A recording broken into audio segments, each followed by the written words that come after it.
حضرت سیدنا عبداللہ بن عمر رضی اللہ تعالیٰ عنہما حدیث کے راوی ہیں، اور یہ حدیث پاک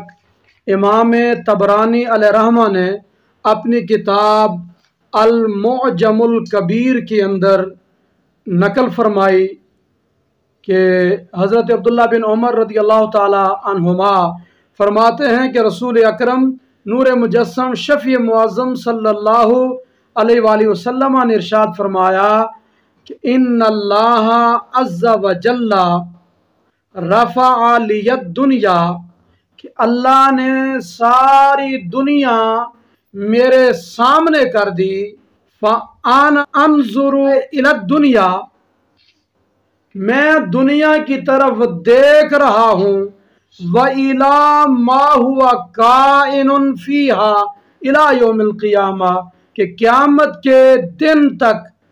جو کچھ ہوگا وہ سارا میں دیکھ رہا ہوں، كَأَنَّمَا أَنظُرُ إِلَى كَفِّي هَذِهِ، جس طرح میں اپنی اس ہتھیلی کو دیکھ رہا ہوں ایسے ہی یہ ساری دنیا میری نگاہوں کے سامنے ہے، قیامت تک جو کچھ ہوگا وہ بھی میری نگاہوں کے سامنے ہے۔ اللہ نے حضور کی نگاہ کو یہ طاقت عطا کر دی کہ قیامت تک جو کچھ ہوگا اس کو حضور سے مخفی نہ رکھا، ساری دنیا حضور کی نگاہوں کے سامنے، اور حضور فرماتے ہیں ہتھیلی کی طرح میں یہ ساری دنیا کو دیکھ رہا ہوں۔ اس لیے اعلیٰ حضرت فرماتے ہیں سر عرش پر ہے تیری گزر، دل فرش پر ہے تیری نظر،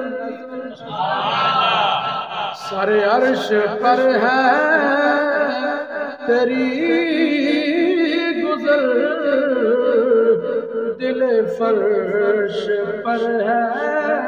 تیری نظر، ملکوت و ملک میں کوئی شے وہ جو تجھ پر عیاں نہیں، ملکوت و ملک میں کوئی